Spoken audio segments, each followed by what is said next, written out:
Всем привет, вы на канале Catfish Studio, и это 4-я серия рубрики «Школа дрифта» у меня на канале. В прошлых сериях мы поняли, как работает дрифт, зацеп и какие элементы есть в дрифте у нас. Теперь пришло время к тому, чего многие так сильно ждали. Коробка передач. Да-да. Она самая. Команда ББРТ ищет к себе в ряды новых игроков. У них требования просты. Про кубки забудьте. Они вам не понадобятся совсем. От вас всего лишь требуется катать парные на 195 и больше баллов, быть активным и адекватным, за что вас и будут любить в клубе. Все ребята очень доброжелательны, все помогут. При том, что у них тренировки проходят регулярно, благодаря которым вы сможете научиться парному дрифту, так как разбор ошибок заездов включен в тренировки. ББРТ ждут вас, ребят. Вся инфа в описании. Закрепить, дерзайте вступать. Сегодня мы с вами разберем, как работает коробка передач, как правильно переключать передачи и как настроить эту коробку передач. Машина устроена так, что с повышением скорости нужно повышать и передачи, благодаря которым и будет разгоняться наша машина. Коробка передач в машине — это такая штука, которая дает нам возможность выбирать. Наша машина будет прокручивать колеса по дороге чаще или реже, от чего и будет зависеть поведение автомобиля в дрифте. Если говорить максимально быстро и кратко, передачи в машине работают так же, как и на велосипеде. Меньше передача, ниже скорость, чаще крутится и легче. Выше передача, выше скорость, реже крутится и труднее. Вот наш лансер. Включаем первую передачу и смотрим на тахометр и скорость. Когда мы начинаем ехать, мы видим машине легко прокручивать задние колеса, что тахометр весь теребонькается и находится в отсечке, благодаря чему у машины появляется максимальный крутящий момент, и она буксует и скользит по асфальту. Легко и быстро разгоняется, но она ограничивает машину в максималке. Коробка передач ограничивает нас в скорости, как видите, и просит ее переключить. Если мы включим пятую передачу и начнем движение, лансер будет разгоняться очень тяжело и медленно. Тахометр будет внизу и не будет крутящего момента, поэтому он и не будет дрифтить до того момента, пока не разгонится до своей рабочей скорости. То есть, когда ему станет легко крутить мотор. Видите, у нас максимальная скорость выше, но на низких оборотах ей тяжело. Все абсолютно так же, как и в велосипеде. А как же в дрифте работают передачи? Вот у нас есть конуса машина. Мы поняли, чем выше скорость, тем выше передача, а чем выше скорость, тем шире наша траектория движения. Вот так будет выглядеть дрифт на первой передаче вокруг конуса, а вот так он будет выглядеть на четвертой. Делаем выводы. Ниже передача, траектория узкая вовнутрь и скорость маленькая, но легко крутятся колеса. Выше передача, траектория широкая, внешняя и скорость высокая, но чтобы прокрутить колеса, нужна мощность. Перед нами длинная дуга, по которой мы дрифтим на самой высокой скорости и наблюдаем то, что мы идем идеально по траектории, максимально широко и без каких-либо проблем проходим этот участок трассы. Теперь мы едем на пятой скорости и резко включаем вторую, после чего мы замечаем то, что наша машина уходит вовнутрь. Как я уже сказал ранее, мы видим подтверждение того, что меньше передачи делает траекторию нашего автомобиля уже. Из этого можно сделать такой вывод, что благодаря коробке передач мы можем управлять нашим заносом, выбирать направление, куда наша машина поедет дальше, втыкая палку у себя в салоне в нужные дырки, так скажем.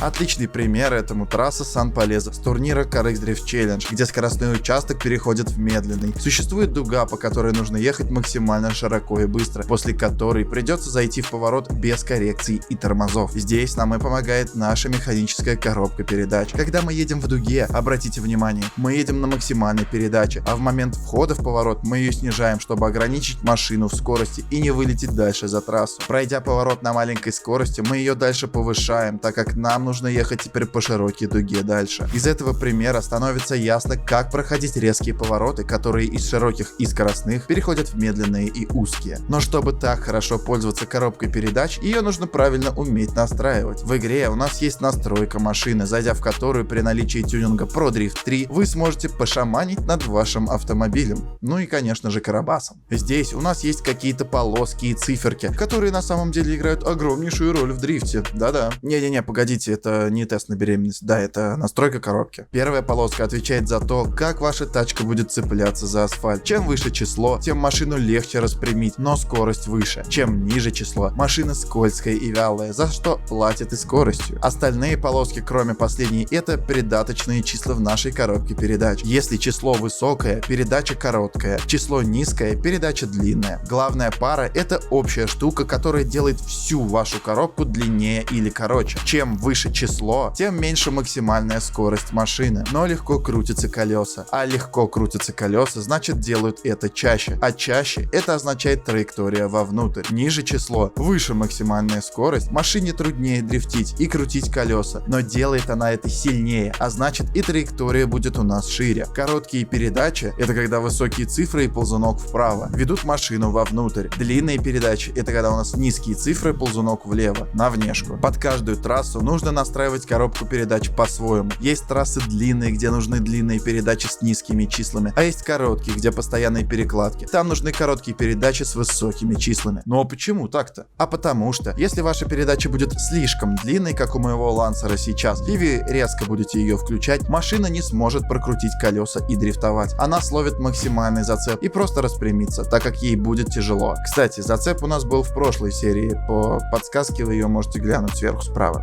Да-да. Настраивать коробку передач нужно максимально на свои ощущения. Существуют настройки скользкие и зацепистые, которые либо постоянно в отсечку долбятся, ну как это делают там кролики, белки всякие, либо идут на тугую, чтобы чувствовать весь зацеп с трассой. Каждый настраивает коробку по-своему. В основном правильные коробки передач выглядят вот так, с небольшим шагом между передачами, а уже какой шаг зависит от трассы. За сегодня мы с вами поняли, как работает КПП, как ее настроить и как правильно ей пользоваться. Ну и наверное вы сделали вывод, что все-таки на механике надо играть, да? Короче говоря, коробка передач такая важная штука, без которой нам с вами, господа, никак не обойтись в дрифте. Поэтому ставьте секвентальную в настройках и учитесь играть на ней, ведь она дает вам преимущество выбирать вашу траекторию движения. Ну и не только. Если понравился ролик, ставь лайкос, пиши комментарий, делись роликом с друзьями, подписывайся на канал, бей в колокол уведомлений. Ты был на канале Catfish Studio, и на этом я с тобой прощаюсь, дружище. Пока-пока.